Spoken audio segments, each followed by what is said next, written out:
Hello, good evening. Are all systems up and running? We good to go? Is the audio working? Is the audio loud enough? Let's see who we've got. Flightless Vulture, 21 Pilots edits, 525 Pilots, Real Jolly Music. Awesome. Good to see you all. Audio's good? Awesome. Yeah, according to YouTube, there is no audio, so it's always fun. On YouTube Studio just lies to me. That's cool. Yeah, so tonight, I wasn't, the general plan has been to not really stream as much. Obviously, the past 2 weeks have kind of been a contradiction of that. But last week, I had some news to share, obviously, about it's delayed.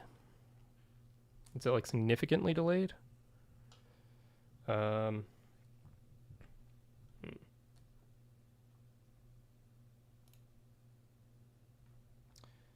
I don't know what I would do about that. Okay. Is anyone else seeing that it's delayed? If so, let me know. That's not a problem I remember having before, but it could very well be a problem I am having now. All good there? Okay. All right. Well, I appreciate it. It's all good? All right. Awesome. Awesome. There we go.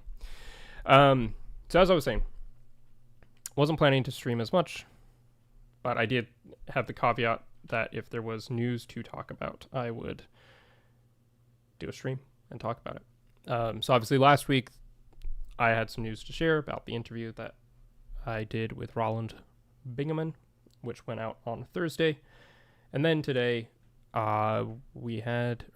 today I'm streaming in relation to the news that 21 Pilots put out about their show. And obviously I'm not here to just be like, oh, there's news about the show, because everyone already knows this, but there were a number of interviews which they did, and they haven't really been doing that many interviews lately, that I wanted to watch through with you guys and talk about.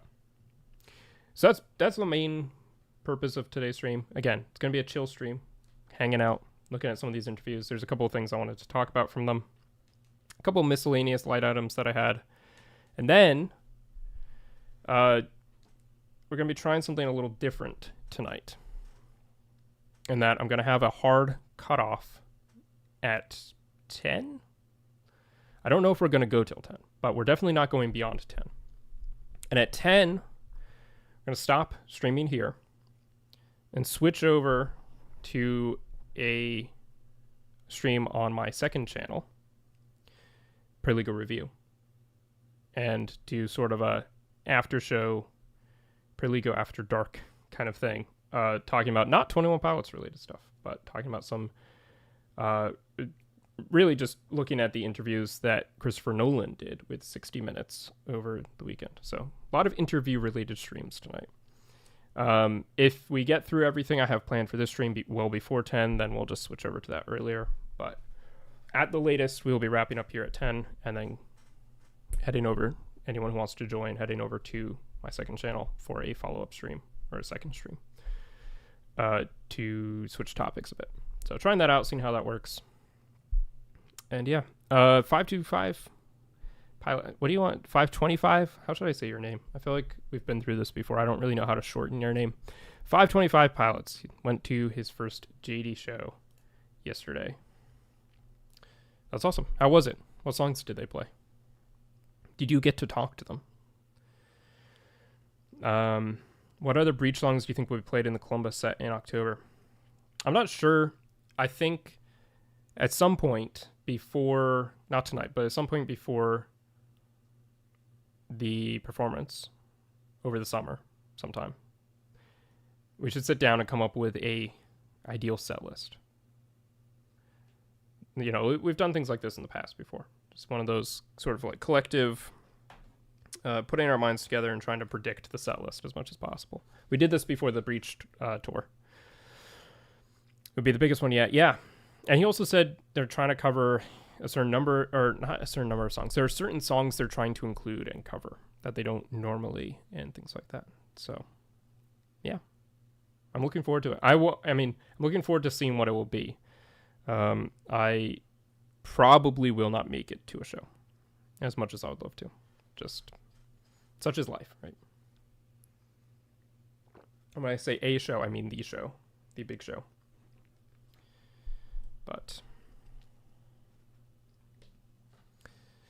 all right. Well, without further ado, let us take a look. Oh yeah, there's this one thing on Reddit that I wanted to look at first because I thought it was interesting.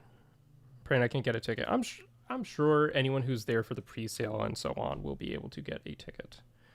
So, Juice, good to see you. Grape S.O. Daxib. Good to see you. Brandon, City of Evil. Nice. They talked to me. They signed my vinyl. That's awesome. I got a picture with them and called me Charisma.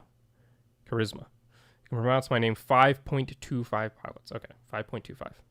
Oh, I see that. That rolls a bit better. 5.25.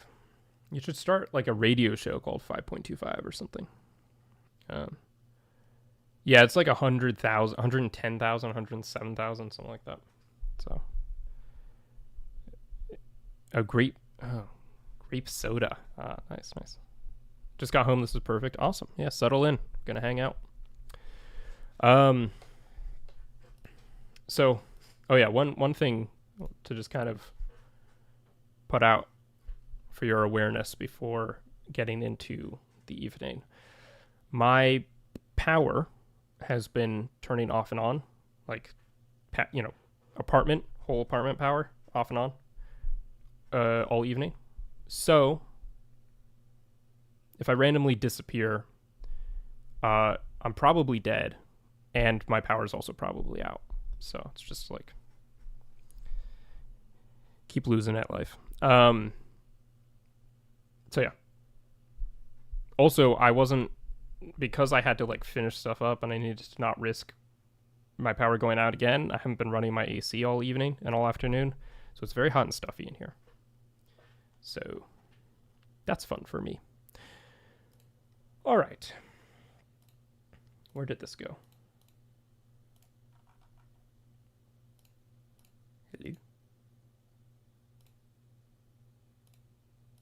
Okay.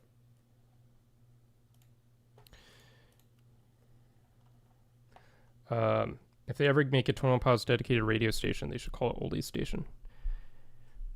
I mean, yeah, that would be cool. The problem is there are plenty of radio stations called Oldies Station. The Oldies Station. I mean, that's the whole point of the song, right? Is he's hearing his songs on the Oldies Station, because it's a thing that exists.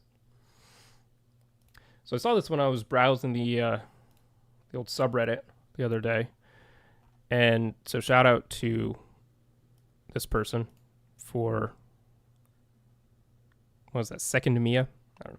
Shout out to them for posting this and highlighting it, because I thought it was interesting. It's something that we've speculated about a good deal over time. Is there a Clancy era versus a Breach era? Are they two separate eras? And here it seems to call it the Clancy and Breach era. Not the Clancy and Breach eras, but the Clancy and Breach era.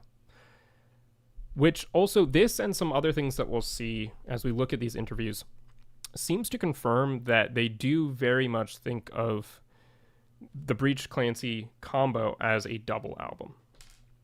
But we'll get into more of that later. But I just wanted to point this out in case you hadn't seen it. Kind of confirming that the Clancy and Breach era is all sort of one. Although, in many ways, it is hard to not disconnect Clancy from Breach in some ways, because we had a year of Clancy before we got Breach, or a year and a half of Clancy before we got Breach.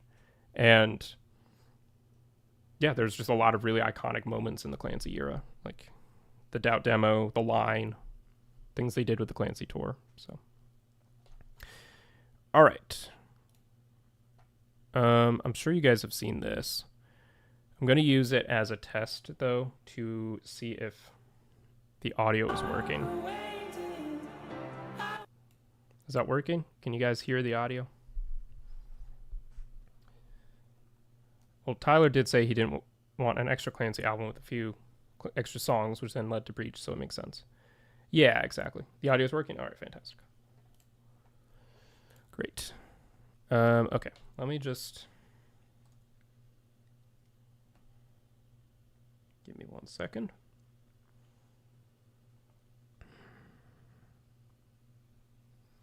Should I make this full screen? Probably. That's better. All right. On Java Joel here with an Ohio legend, ladies and gentlemen. Give it up for Josh Dunn, 21 Pilots. An Ohio legend. Wow. I'm telling you, where are you right now? You in Ohio or are you I'm in Columbus. Nice. I'm Did in you guys Columbus. ever relocate to the West Coast like everybody else does, or did you guys pretty much stay in Ohio? You know, I did. Tyler never left. um I lived in LA for like 7 years because of a girl. Yeah, I didn't know that. Anyway, the interesting parts I think come a little bit later, so I'm just gonna skip ahead. But I hadn't known that that he was only there for 7 years. For some reason, I thought he kind of like had a permanent residence there and then had another one in Ohio, which honestly maybe he does. Maybe he has somewhere to live in both places. But what was it? There's a good amount of this Josh interview that I think is interesting. You should go watch it, but wasn't necessarily stuff I wanted to highlight with. I think it was and then he passed a couple years back, mastered, and Buddy Rich was one, and then like hip hop R&B. So basically, for the sake of not rehashing the entire answer he gives, the interviewer asked Josh who his favorite drummers were, and he's going through sort of a list here. And then became friends with them, you know, a few years ago, and then, or you know, probably 5 or 6 years ago, and then he passed a couple years back, which was terrible. But I still think about the first time that I saw him play. I think it was like he played with I think it was Usher, and he's just ripping the drums and just own those things. And there's something about a drummer too that's it's their talent and ability, but it's also their personality on the drums. Because the one thing that led me to the drums, I know I'm rambling now, but was I had social anxiety, and so I'm sure everyone's already heard his story about picking the drums as a way of sort of an instrument he could hide behind because of social anxiety. But I think it's interesting the way he's gravitated towards drummers and artists who aren't just talented at their craft but also can perform it very well. It makes a lot of sense given the sort of drumming style that he's adopted and the way Tyler and Josh both are on stage. But this sort of, I don't know, breakdown that he does is interesting. Really be center of attention. But I also want to figure out a way to express myself through that, express my personality. And I just remember Aaron Spears always did such a good job of expressing his personality while being like one of the best drummers ever. And that was something that really drew me to him. And then I think, speaking of personality too, I think another one would be Darren King from the band Mute Math. So this is a moment I thought was worth highlighting. Mute Math obviously is the band that Paul Meany was the frontman and lead singer of, and also like producer and songwriter for. And then obviously, as you know, Paul Meany came over and has been working as a producer for Tyler on 21 Pilots projects. But what kind of gets forgotten, unfortunately, is that Mute Math and 21 Pilots actually did a collab for an EP called Top XMM, 21 Pilots and Mute Math, the Mute Math sessions, with 5 songs, I think, something like that, 5 or 6 songs, covering 21 Pilots songs, but reimagining them with Paul Meany and 6 members, essentially, the 4 from Mute Math and the 2 from 21 Pilots. So this is just sort of like a background look at how, I mean, it's something they've mentioned before about how 21 Pilots kind of admired Mute Math before they did that collaboration with them. And that dude, the first time I ever saw him, he would come out on stage and put his headphones, he'd have like a pair of headphones like this, Yeah. and he'd put them on, and he would duct tape them around his head. Well, there they go. He would duct tape them around his head because he would just go so crazy that they'd fly off if he didn't. Fly off his head. Yeah, he'd duct tape them all the way around, and amazing drummer. But I think that I kind of like. I remember the 21 Pilots and Meat Mouth EP is the first new release I remember experiencing as a fan. Well, that's cool. Yeah, it was definitely. I don't know if I was a fan when it released. I'm trying to remember the exact timeline. I certainly wasn't aware of its release right when it came out. Oh, message retracted. What am I talking about? But yeah, it's a really cool performance, and it was definitely early on, like before Trench came out. I remember listening to it. At a certain point, I just fell in love with performers, showmen, and people who are inspiring behind the drums. And because I was always like, I could sit my youngest sister down and show her some of my favorite.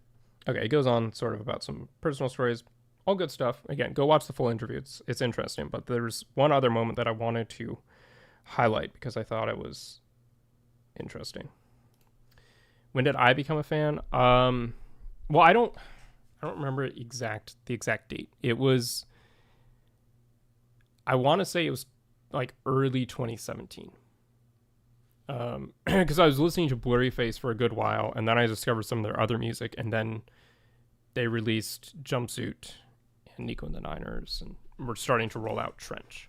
And I'd already been a fan of them for a good amount of time before that, because I remember being very excited when that was coming out. So I think early 2017. I was aware of their music. I'd heard Stressed Out and things like that, but I don't know that I'd really listened to Blurryface all the way through that many times. I had heard it once or twice, but I really came back to it and got into it. Yeah, I get to enjoy it this time. Tickets are on sale officially next Friday. That's May 22nd. The pre-sale starts Tuesday, but you got to. I'm bummed I only found them right before the contract came out. Yeah. I mean, yeah, I wish I had found them earlier because it would have been cool to see so much more of like the story and the lore play out. Because yes, I was a fan before Trench came out, but I wasn't really aware of the fan base, if that makes sense. I wasn't really aware of, like, I knew parts of the lore, or I knew that they were building a lore, but I wasn't really aware of like how much engagement the community had with the lore and how much they were being fed and deciphering and all that kind of stuff. That really came a lot later in like the Sealed and Icy era. I remember I was part of the location sessions, like scavenger hunt. I didn't really make much progress on my own, but I was there as it was going on. I was participating in it. So that was kind of my first like engagement with the fan base. So that would have been 2020. Sign up for that by Sunday night, twentyonepilots.com. And of course, we'll be giving away free tickets on Mix 94.1. Very happy about that. You haven't seen them live yet, 21 Pilots edits. Are you thinking that you're going to go for the Ohio show? This is November of 2018 for me. Trench had just released, but I had no idea. Yeah.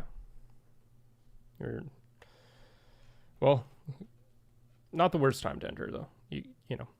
I remember when the hiatus was ending, the ARGs dropping day by day was a fun time. Lots of fans were working on Let Me Say. Yeah. Would have liked to experience that. I want to ask you one more question about AI. It's amazing how much it's exploded in the past couple of years, and now we're starting to see it infiltrate the world of music. What is people are using it as a tool, other people are using it more as songwriting. Have you guys dabbled with it? Are you using it? Are you scared? I mean, we're all scared of it, I guess, but how are you utilizing it, if at all? We are not using AI. Well, it's good to have confirmed, right? I think everyone kind of assumed this was the case, but it's nice to have an official statement if we haven't gotten one already, that they're not. That's a tough one. I feel like it scares me. It is a dangerous like realm we're getting into with supercomputers and learning technology, where it's just, I think we're entering into kind of like an unknown space that like we don't really know like the full capabilities of what AI is able to do these days. I think that like it also seems to me like there's no. I mean, I'm sure there is, but I'm guessing like there's an intention for it, but I can't see a lot of real benefit. Yeah, this is an interesting point, and I think it depends what he means by AI, because it's somewhat of a broad term. Assuming he's talking about like generative AI, I think that's kind of the understood implication behind the question. Then I think he's right to say, yeah, there isn't really a lot of real meaningful use for it. Obviously, people have come up with uses for it, and we often term those uses AI slop, right? But so yeah, it depends exactly what he means by AI. At least it's encouraging to see that for them as a band, they don't really see any point in engaging with it. Or like real good that could be done with it. I think that I don't know. I don't want to. I also don't want to sound like an old man here. But like I'm sitting here right now with kind of like like relatively minimal, but enough. The songs they create are way too emotional for it to be AI. Yeah, I mean, I don't think there was any kind of. I don't think anyone was thinking that there was a chance they had used AI in the actual song making process or anything like that, or in creating these songs. I think it was more like, did they maybe use AI in promotional materials or creating some kind of artwork or whatever it may be. Obviously, I don't think anyone seriously thought that, right? But there has been some speculation, I think, in the past, and also just kind of wanting it to be confirmed. No way 21 Pilots can make beautiful songs like Cottonwood. Are you saying Cottonwood was an AI song? Is that what you're saying?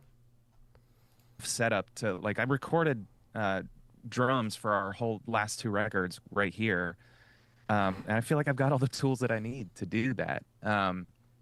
So yeah, no, I know, Rager. Just messing with you. I don't know. I think also there is a I think with our favorite records and our favorite songs and albums, it's just so full of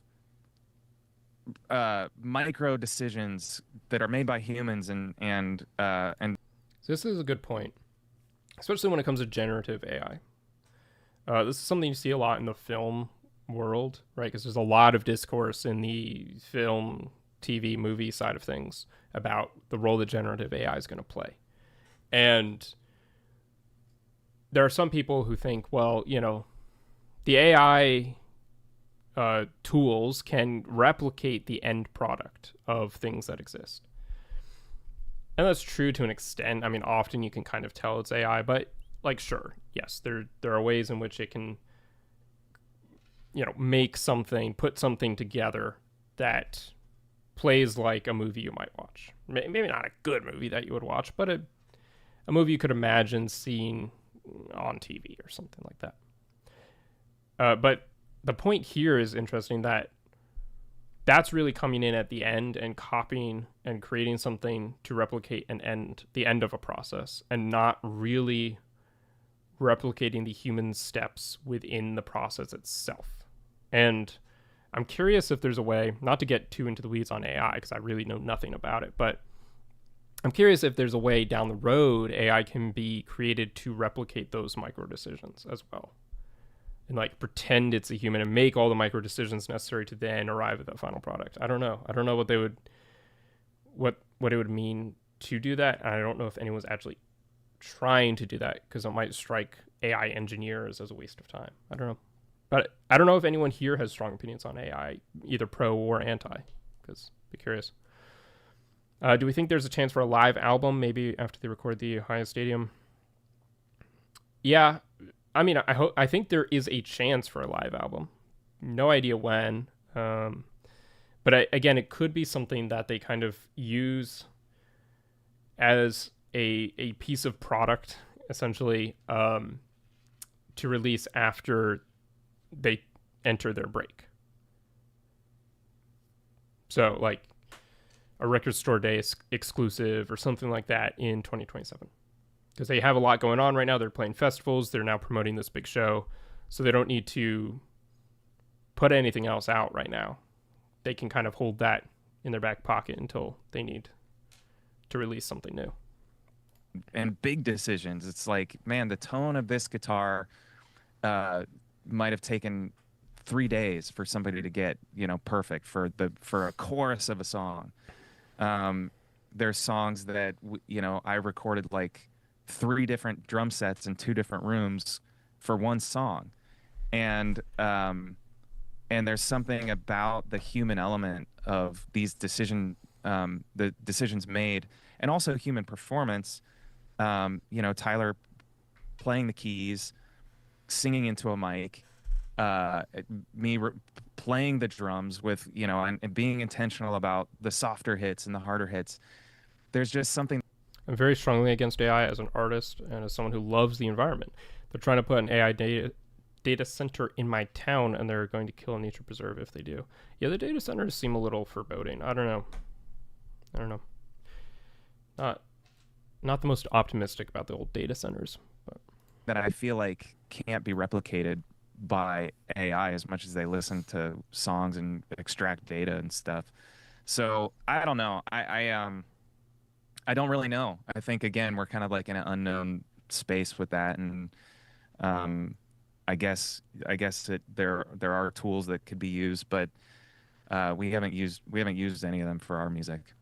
I have a sneaking. Anyway, that was it from this interview that I wanted to highlight. The main thing that I found interesting was that AI discussion, because I think it's been on a lot of our minds, obviously, and it's just nice to get that further confirmation, and also just interesting to hear the thought process behind why they don't want to use it, right? It's not like you could look at it cynically and be like, well, from a brand perspective, they don't really want to take the brand hit that they would take if they were found to be using AI, right? I think a good number of people would be kind of like dissatisfied or displeased if they found out 21 Pilots were employing AI in their creations. Again, across the board, whether it's music or promotional materials or what have you. But then to hear, Josh actually talk through the reasoning behind it, I guess is additionally reassuring, right? It's not something that's based off of, not that I really expected it was, but again, you can kind of cynically think, well, maybe this is just based off of a brand look, which could then shift as opinions shift, if people become more in favor of AI than they currently are. But yeah, to see Josh really break down why they don't want to use AI, I think helps kind of further solidify that they have a reasoned approach to why they're not doing it, which makes it more likely they're going to keep not doing it. Tyler is very quotable. Yeah, that's true. That's fair.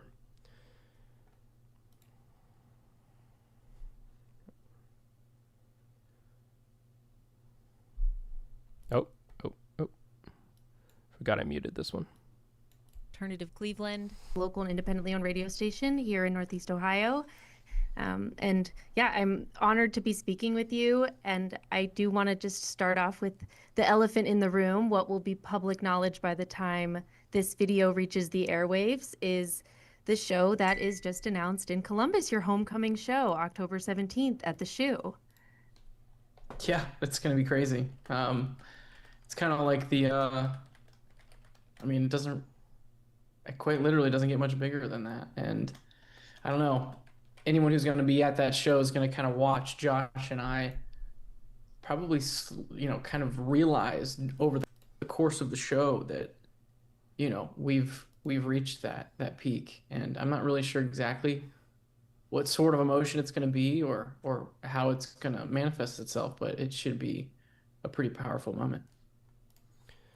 I think it will be interesting. I certainly hope, I don't expect that they're necessarily going to make a concert film out of this like they did for the Mexico City performance. It wouldn't be surprising if they did. And certainly Mark has teased that they, if More Than We Ever Imagined it goes well, and it certainly seemed like the filmmaking process behind it went well, that they might come back and do more of these in the future, which would be awesome.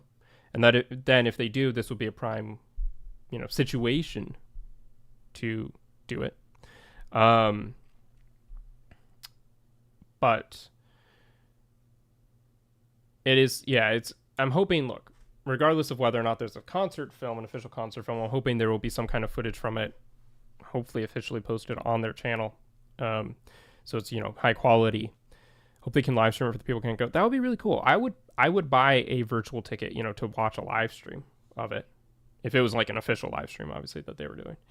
I wouldn't pay as much as people who are going to see it, right? Like, I wouldn't want them to charge a couple $100, but $20 like they did for the live stream experience, I'd definitely do that. I really want to go to the October show. I know I should go to it. It sounds incredible. It's but there's life. Life also exists, and so I don't think I'll be able to. What was I saying? I not only want to see the set list for this and see what songs they're going to play, since he kind of has teased that there might be some different ones. But I also I'd be curious to see what it's like for them, as he kind of mentioned here, standing on that stage in such a big stadium, such a big arena, and performing to such a big crowd. Yeah. I'm sure there'll be someone live streaming the show. It just might not be good quality.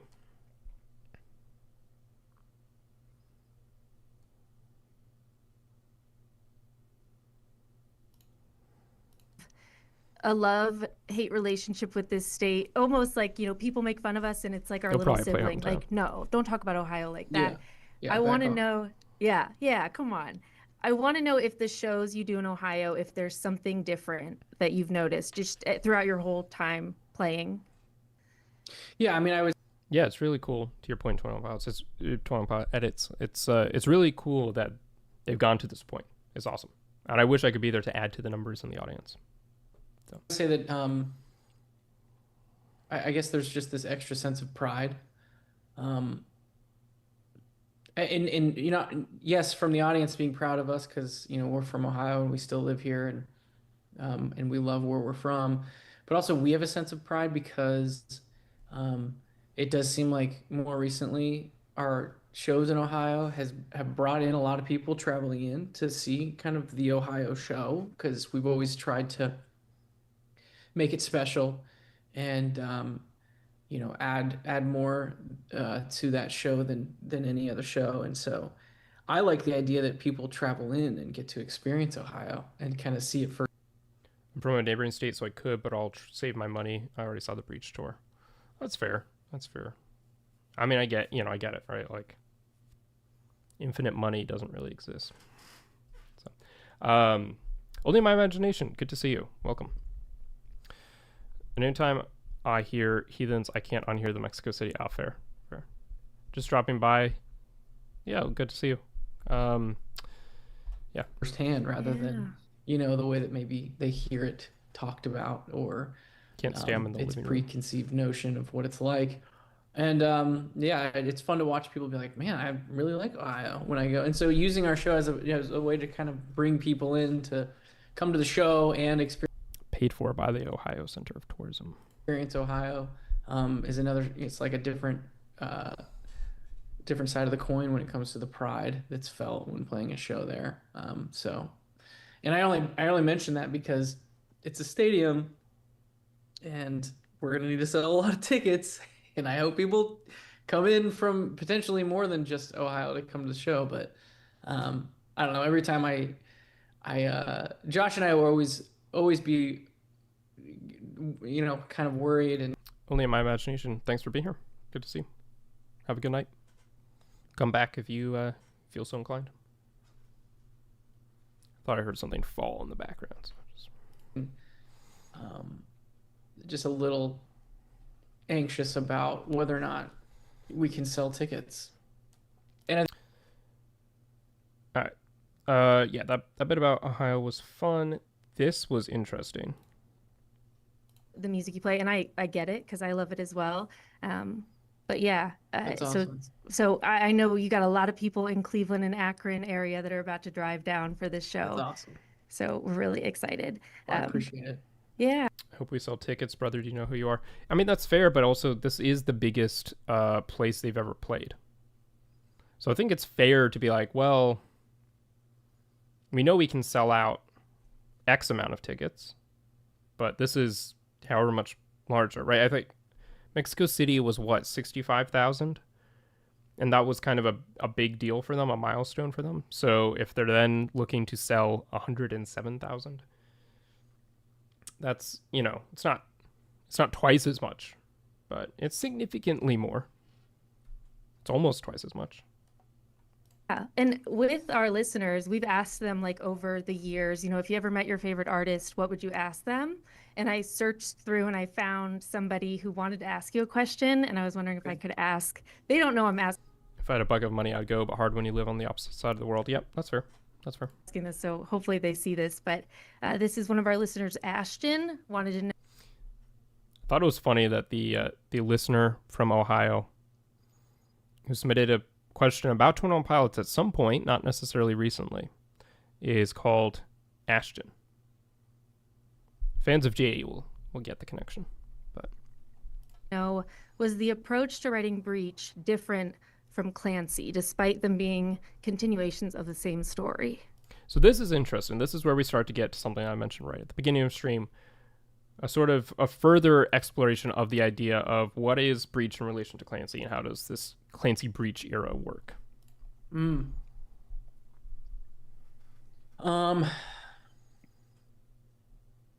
That kind of, that time frame all kind of blurs together for me, honestly, as far as finding a rhythm and the way that Josh and I were writing and the momentum that we kind of caught was continued from one record to the next. So I personally, and I don't know if maybe some of our fans feel this as well, sometimes I don't remember which song is on which record between Breach and Clancy. I was trying to think. I don't know if I've ever mixed those up, but I may have for particular songs. I don't know. I mean, I think it was something where, yes, it was only a year between Clancy and Breach, or a year and a half, but it was a packed year of, there was the line, there was the Doubt demo, and there was so much lore to unpack and dive into and speculate about that Breach, especially once Breach was announced, became this like thing to look forward to that would complete Clancy, but still very separate from Clancy in a lot of ways, even though it was very close. But it makes a lot of sense what he's saying, that from the writing perspective, and this is something that we've kind of speculated about, that Clancy and Breach were written almost simultaneously, like pretty close together, because they were touring for most of the time after Clancy came out. They didn't really have time to write an entire album for a lot of that. I'm sure they did some finishing touches here and there, but it really sounds like they were writing Clancy and Breach all together. And it reminds me of the early days of the band when, they were writing a bunch of songs. This was before Josh even joined the original lineup. They were writing about a bunch of songs, and then they took some and put them together into what became the self-titled or 21 Pilots album, and then took the rest, the ones that didn't make it onto that album, and wrote a few more and created Regional at Best. But at least from a live perspective, they still had songs like Ode to Sleep, Holding On to You, Car Radio, things like that they were playing live, and Trees, for instance, that they were playing live during the so-called like self-titled era, if you can call it that, the 21 Pilots era, like after releasing and up to releasing that first album, even though that first album didn't include any of those songs. So I just think it's interesting that they sort of wrote two albums simultaneously right at the beginning, and they sort of wrote two albums simultaneously here at the end as well. I definitely have. I think my common mix-ups are thinking Vignette is on Breach and thinking Raw Fear is on Clancy. That's fair. I can see Raw Fear being on Clancy and Vignette on Breach.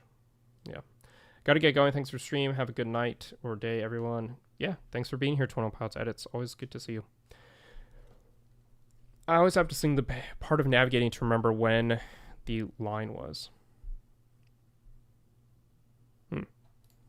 Because they were so close to each other. Yeah. And so in a sense, I kind of feel like their creative process were kind of together. They were brother and sister. By Ayufi Riley FSQGH. Thanks for being here. Sister, I can see snapback on Breach. Came from the same, they were raised by the same family, or whatever metaphor you would use. So yeah, very similar process. Josh has a studio with his drums. We get all of our drums out of that. I have a studio where I do most of the writing and recording as well, and we collaborate and come together. And we worked with our producer friend Paul Meany on it. And so both of those things that I just listed were present in both records. And so I think that there is probably, if I were to really try to dissect the difference, maybe the mindset on Clancy was this desire to prove something to ourselves. And then Clancy was written with more of a reassurance that our fans, we didn't have to, prove something as much. I assume he meant Breach there, not Clancy. But it's interesting. Like, Clancy, in a lot of ways, seemed to be, I don't know, like, saying a return to the lore isn't really accurate. Return to what they had been doing isn't really accurate because they didn't fully depart from it in Scaled and Icy. But I think it was a return to a lot of things that they had done before the Scaled and Icy phenomena, right? And which is not to, put down Scaled and Icy. It's just sort of the reality that Scaled and Icy was very different in a lot of ways from the other albums and eras around it. And so I wonder if there was a sentiment going into creating Clancy and putting out Clancy of people didn't really vibe with Scaled and Icy the way we thought they would. It wasn't as well received as we wanted it to be. So are we coming into releasing Clancy, worried about how people are going to receive this album as well? But then with Breach, everyone received Clancy really well. It did very well. And so with Breach, they were like, oh, okay, our fan base still likes us. We, still wants to hear our music, obviously. And so we can approach it slightly differently. I often wondered the order in which songs were made for Clancy and Breach. Yeah, I'd be curious to know that too. Sounds like Tyler might not even remember. But also just kind of maintain the things that make us who we are, rather than... Weren't some songs written just to make Breach a full album, like he was going to release it to Clancy Deluxe, but didn't like that idea? Yeah. So I mean, I think it was like Clancy and then an EP after Clancy, which they then abandoned and did Breach instead. And so I always speculate that there were like 5, maybe 6 songs on that original one, and then they added in a bunch of others to fill out Breach. So they did write some probably in like maybe the summer, like, I don't know, they might have started trying to think about how to add some more starting in the summer after Clancy came out, maybe a little bit later. But they really didn't have a lot of time, right, to do this. So, sometimes as an artist, you feel the pressure to completely reinvent your process or reinvent yourself. And I've found that that's not always, yes, sometimes that's necessary, but I found that that's not always the healthiest progression for an artist or even a fan to experience as well. So trying to find that balance between doing something new, trying to keep it fresh, saying new things, but also not feeling like you want to only push off of who you were, but kind of being okay with who you were and being inspired by who you were. And so this really seems to me like he's talking about sort of like I sort of alluded to as a guess a second ago about Scaled and Icy, like wanting to return and push off from the way in which they were putting out and stylizing their music before Scaled and Icy, and bringing back some of that same idea for Clancy and Breach, but not just copying what they were doing at the Trench and Blurry Face, but maybe not quite reinventing themselves so fully as they had experimented with in Scaled and Icy. But I don't know. I'm just speculating. That's kind of how Breach was maybe written, with more of that mindset. And that does make a lot of sense with regard to Breach in particular. All right, and then one final thing from this interview right here. To think about, though, how normal that is for my kids. Some of that Christmas. It's just they just gave it. They hit the jackpot. Yeah. It's gonna be it's gonna be a family heirloom. I'm so excited for your homecoming show at the Shoe on October 17th. I want to end with seeing if there's any sneak peeks, any tips, something that you can give us, or maybe just how excited you are for it, for this upcoming homecoming show. Yeah, I mean, it's gonna. I think it'll be one of the longest sets probably the longest set we've ever done. The longest set ever. What is the longest set that they've done so far? I want to say it's like 2.5 hours, something like that, maybe slightly longer. So it's pushing up close to. It'll be pushing up close to 3 hours. I hope that doesn't get people bummed. I don't know. I would love a 3-hour 21 Pilots concert. I mean, that sounds great. I would love a 5-hour 21 Pilots concert if it wouldn't be so taxing on the humans involved, But, yeah, no, pushing up to 3 hours sounds really cool. I don't know. Maybe I wouldn't want to go to a 3-hour show, but I would imagine this is the moment to get to some songs, and the amount of songs we're going to try to get to, we've never done before.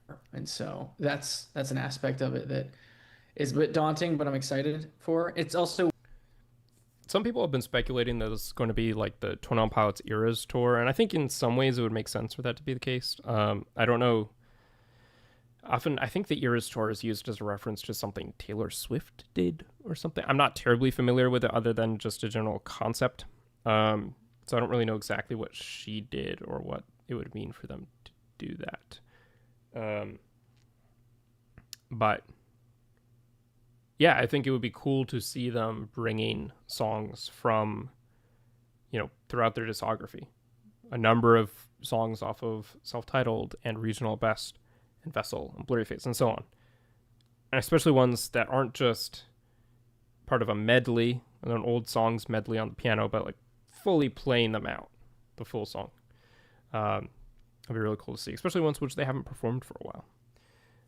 I need them to play Navigating. They probably will play Navigating, but you never know. They have been playing a lot since it came out, so they might retire that one. Oh, but at the end of their career, they released some of the best demos they have, or even full songs that just never made it on the album. To think that Navigating would not have been heard. Yeah, I would love to hear that too. Can't stay long, but I wanted to drop in and say hi. Yeah, Real Jolly Music. Good to see you. Thanks for being here.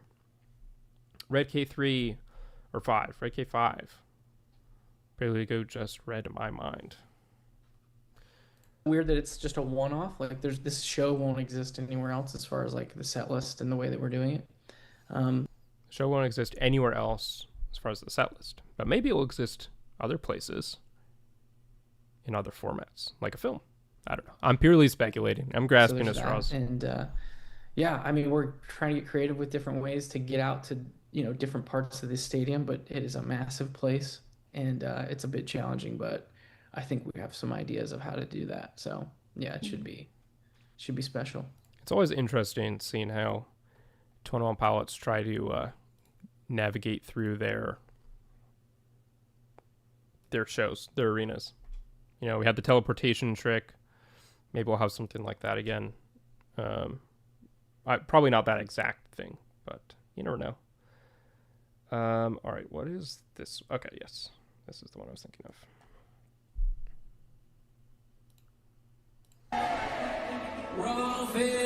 Made it.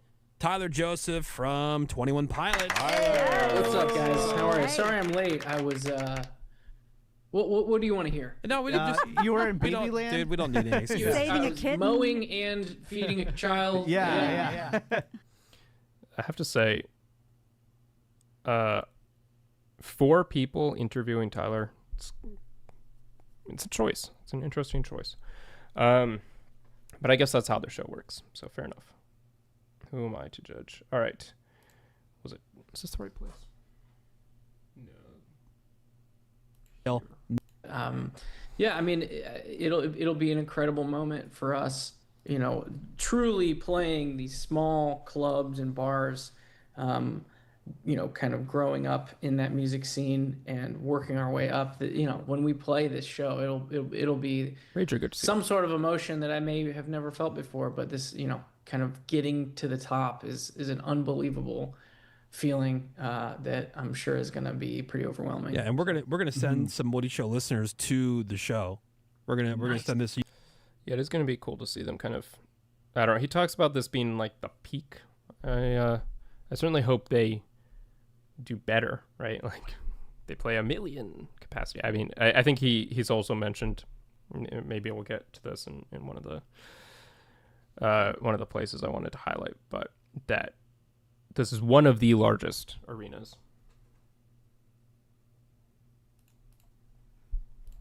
Scully's, a place called The Basement. They were always, there for you. The From Here signs started popping up there. Then this past, like around town. And are you gonna invite like some of your old coworkers? Yeah, I have a few contacts on my phone that start with work. Yeah, just like work, and then like work the day. name is. You know, no, I worked at a few restaurants. I worked for a catering company. It's Josh and I love talking about kind of the old gigs that we had, and it was always something that like they would allow us to, pull away on the weekend, and try to travel around and get shows in. But yeah, I mean the campaign we put together, we got an awesome team that has been with us for years now, coming up with these ideas, and Josh and I are like, yeah, that's awesome. Let's the drone show. It's funny. My dad asked me yesterday. He's like, hey, you've been keeping up with any of the NBA playoffs? I said, actually, we just paid for a drone show at the top of the stadium to fly our logo around, and I was invited to go down there and see it. And as a dad of 3 young kids, I didn't even have time to go look at that. Oh, no, I have not been keeping up with the NBA playoffs, Wow. Dad. I think that's kind of crazy that he didn't make it down. I get it, right? Like, kudos to him for spending time with his kids, right? But I don't know. It's a light show that you've put on. He's putting on a drone show. Yeah, that's pretty cool. So yeah, it's I don't know. It's cool to hear little tidbits like this, right? Like that. We never would have known unless he told us that he wasn't there. I just would have assumed that they were there watching it, but unless they were, performing live across the country or something like that. There was something out. There was a reference in here to sort of the early days of the band that I My fondest memories. Yeah. The least amount of responsibility, the most amount of, dreams, but also trying to stay focused and while working some jobs, and it was awesome. I've had that conversation with a lot of people. It's exciting, when you're doing these big stadium shows. It's exciting doing all the things that you guys have done as big successful as 21 Pilots has just exploded. But like when you think about like some of your most exciting overall times, it's those early days. It's the early days during the struggle. Yeah, I even think about like I've done some really cool stuff in this stupid job, and I think about the early days of doing this and how everything was new and you were figuring it out, and like you talk about like very little responsibility, and like now it's like there's more on the line, it feels, and so you're a little bit more careful. But there it was just kind of carefree and just let's go. Yeah, I mean, I think back to one of our earlier shows in Columbus, Ohio. We played at a place called Newport Music Hall, and it was at Newport. I think you could sell 1,200. I think was the cap, and it's always, not to cut him off, but it's always cool to hear just any kind of information about the early days, right? We know so little about the self-titled era, the regional best era, and he's mentioned things in interviews, but there aren't many primary source interviews from that time itself. So really any kind of mention of the early days of the band is just cool to hear about because they're few and far between. We remember getting the report the day of how many tickets we were Rager, thanks for being here. Have a good night. Selling, and we ended up cramming 1,800 kids in there. And that was just like, we did it. We made it. Little did we know how much work was still to be done after that. Right. Yeah. And what's funny now is I'm playing a venue where if I get, like how many tickets we sold, like 33,000, I'll be like, dang it. That's awesome. failed. That's funny. I've seen you guys so many times live, Tyler, and That was a bit about the early days, the Newport Music Show. Yeah. Go watch the full interview. Go watch all of these interviews. They're interesting. There's a lot of cool tidbits in there to talk about and look at. This was one which I had a hard time hunting down, and I still think there was a video component of it somewhere. But shout out to Oe Sisa Wolf. I don't know how to pronounce it. But for finding the link to this at least, and there were just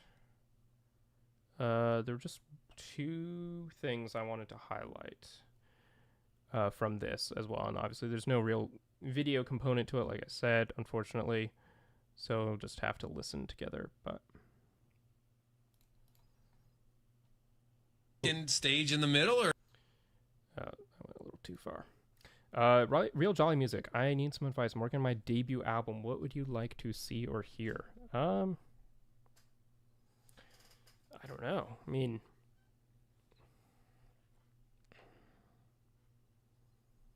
don't want to have too much input on the creative process. Don't want to tell you how to make your music. More music videos. I always like music videos myself.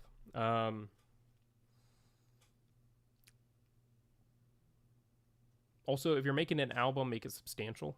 Like, not just 8 or 9 songs. At least, I'd say at least 12. 11 or 12, right? See people putting out albums, and it's like 7 songs. If that's all you can do, that's fine, right? But in terms of what I would like to see, nice, long, substantial album. So that would be, right off the bat, that would be kind of my advice. In the universities being so accommodating, they're thrilled to have us, and so they're like, "What do you need? What do you want to, Yeah. Are you thinking stage in the middle or stage? You want me to give it all up? No, huh? I don't know, a little bit, maybe. Yeah, no. There's gonna be let's just say there's more stages. But then what's interesting, because we make all these tracks ourselves. So there's more.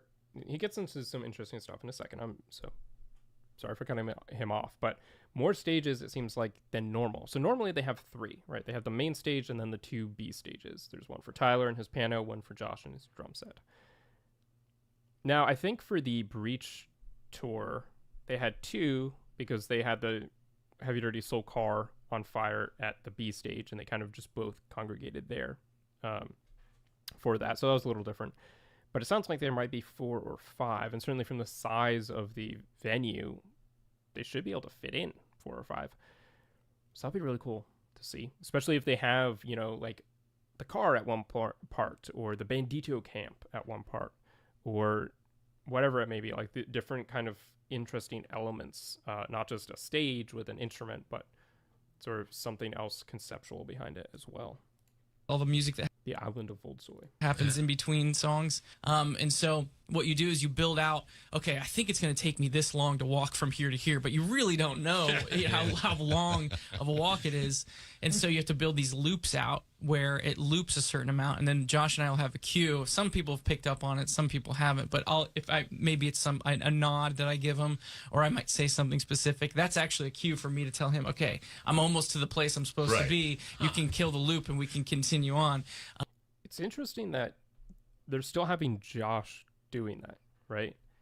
They have a huge crew, a huge production team, all that kind of stuff.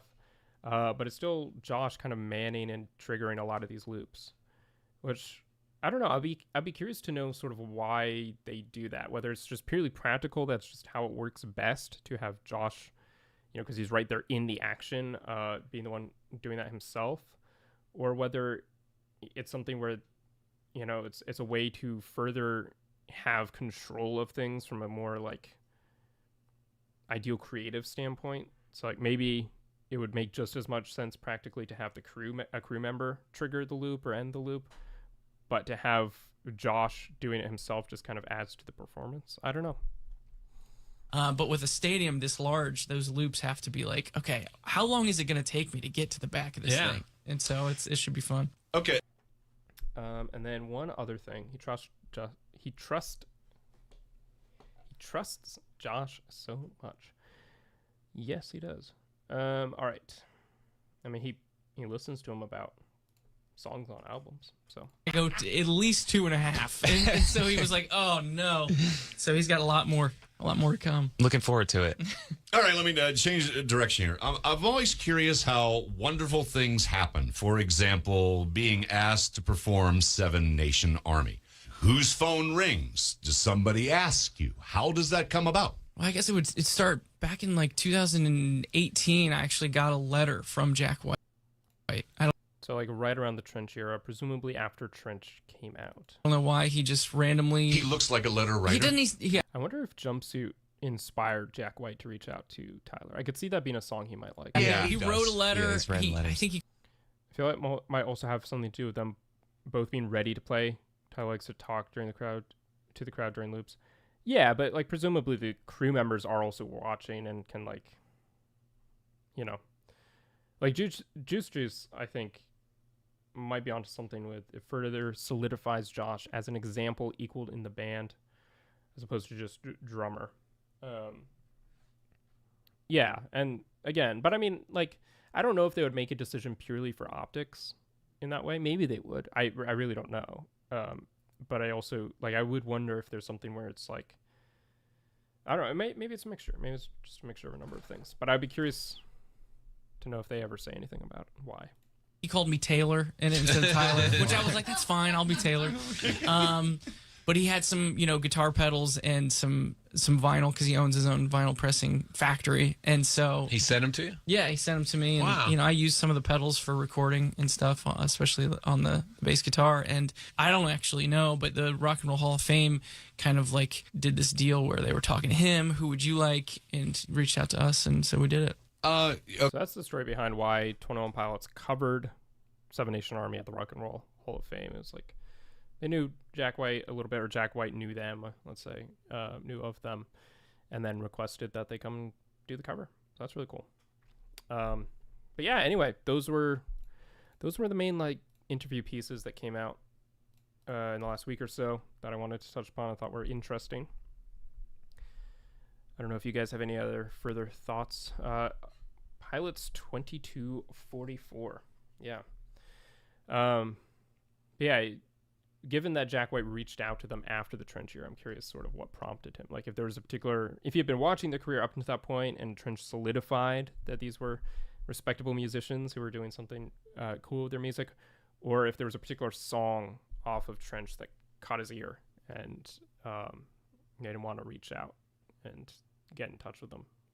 So I don't know.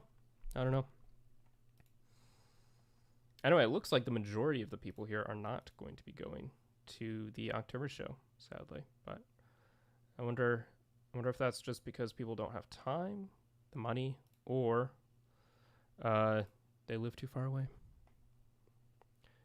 The reason. Pilots 2244 has an idea as to why.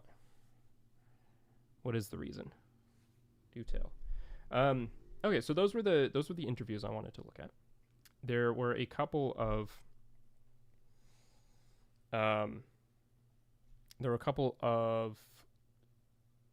light items that I wanted to touch upon, kind of shout out real quick. And yeah, too many people. There are too many people at the show, so that's why you wouldn't want to go. The reason is that Jack White respects 21 Pilots as a two-person act that is powerful and does great work, just like the White Stripes were a duo rock group covering a duo rock group song. So that's fair in terms of why did he ask them to cover the White Stripes song, Seven Nation Army. But what Tyler mentioned in the interview as well is that, well, before they were reached out to in 2025 to do that cover, or 2024 maybe, I guess it was 2025, Jack White also sent Tyler a letter just after Trench came out. Or presumably, I'm presuming just after Trench came out. He said in 2018, Jack White sent him a letter saying, I like your music and so on. And so my curiosity was, was it something about Trench? Was there a particular song off of Trench that prompted him to reach out to Tyler in that moment? Or was it just kind of accumulation of accumulation? Anyway, a result of a period of time watching them. I don't know if you have any follow-up thoughts to that. Pilots 2244. Not a fan of crowds. Fair enough. All All right. I wanted to just shout this out. So it's created by this artist, White Dolphin Media. But I, as a fan of the song Navigating, I thought this was a really cool poster that they put together. And then they posted it on Reddit. So just a shout out. Well done. Oh yeah, this was interesting. So Blurry Face obviously had its 11-year anniversary a couple days ago. And this is sort of like a summary of not only the total number of streams that it had, which was 9 billion streams, but also the ranking of where all of these songs fell in terms of plays. Still don't understand why Tear My Heart is number 3. I'm not sure why it has that many, but I guess people like it. I don't know. Then Doubt, Heavy Dirty Soul, Lame Boy, The Judge, Hometown, fairly local, surprisingly low. I don't know. Message Man's very low. That's a bit sad. Gone or Not Today.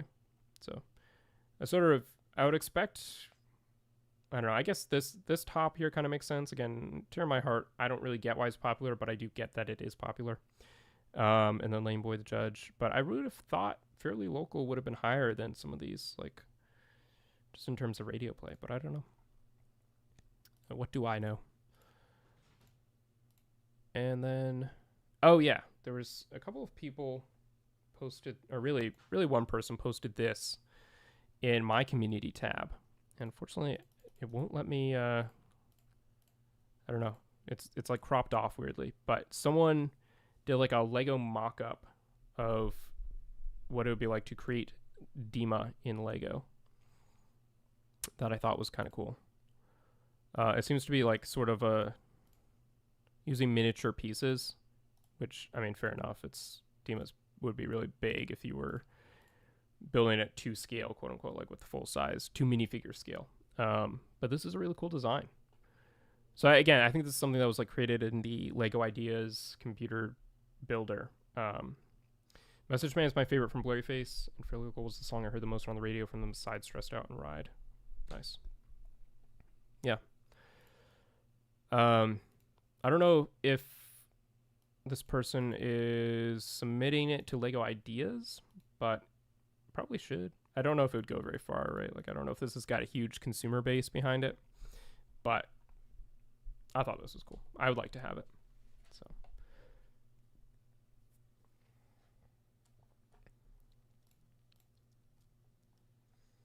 But yeah, anyway, those were the interviews. That was the news. That was the main updates in the world of 21 Pilots that I wanted to touch upon.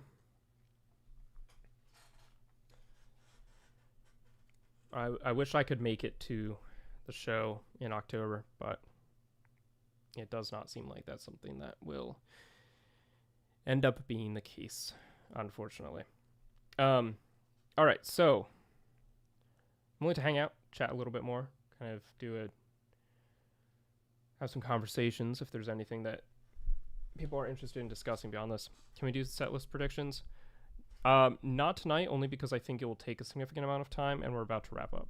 So like I can stay alive on here for a little bit longer, but I'm about to wrap and I wouldn't want to rush through that. And in the past, when we've done predictions like that, when we've built out those set lists or the Ultimate Lure album and things like that, it's taken upwards of an hour to do, which is great. I don't have any issue with that, but it does make it a bit harder to fit in when time's a little more limited. But yes, we will at some point on stream do that.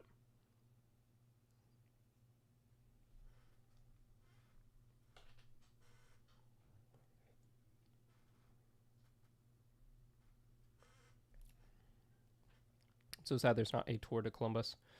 Yeah, it did seem like that might be what was happening at first, but I'm not surprised there isn't, right?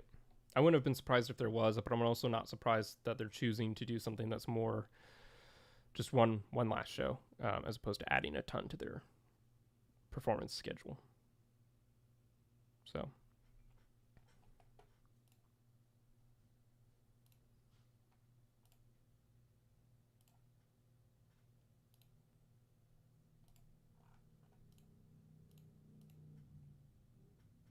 All right, well, this was good. I'm glad I was able to hop on and briefly go over some of these interviews, kind of touch base about everyone's feeling. I guess I should end this poll. How everyone is feeling about the upcoming show.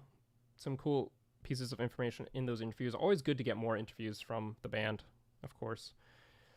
But here's what's going to happen next. As a bit of an experiment, testing something out as I teased at the beginning.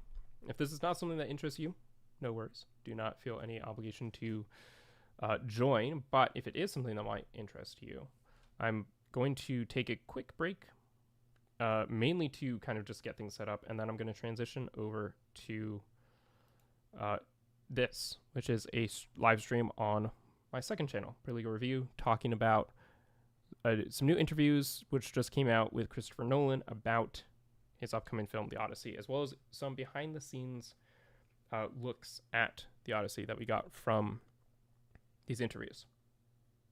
So I'm not going to end quite yet, but in a couple of minutes I will end and hop over there. I just need to update the time of that stream since we're not going to be starting at 10:15. Let's say 9:30, but I'll probably get started a bit earlier. Not gonna stream for terribly long over there either, but yeah, just some cool things to look at. So I think I've set this up so that when I end this stream, it will redirect anyone who's watching over to that stream. Stick around a couple minutes. I'll be live over there, and we can keep chatting. It'll just, be about film, not 21 Pilots. But yeah, gonna try this out, see how it works. And it might be something I do more of in the future if people are interested. Do you think the next album will start a new story, even if it's not half the depth of the Dema storyline? No, I don't think the next album will. I would not be surprised if down the road they do something like that. But yeah, I think at some point, I would not be surprised if they build out a new story, but it certainly would not be the next one. Juice, I would, but I should go to bed soon. Thanks for the surprise stream. Yeah, of course. Totally fair. Totally understandable. Have a good night. See you over there. 5.25 pilots. Awesome. Grape Soda, thanks for these streams. I've been so busy with work. I haven't been able to keep up with everything. Yeah, thanks for being here. It's always great to see you guys. I definitely will not be streaming next week. That's for sure. Probably will be a couple more weeks before I go live again. But hopefully we'll do something in June. So, all right. Well, I think I'll end it here. Get things set up for over there, and I will see you shortly. Those of you who carry over. Once again, thank you for being here. Thanks for looking through these interviews with me. Change my name to something more pronounceable. No, 5.25 pilots is fine. I'm just getting used to it. That's all. Yeah, wish me luck in setting things up over there, because last time I tried it didn't work. So we'll see how this goes.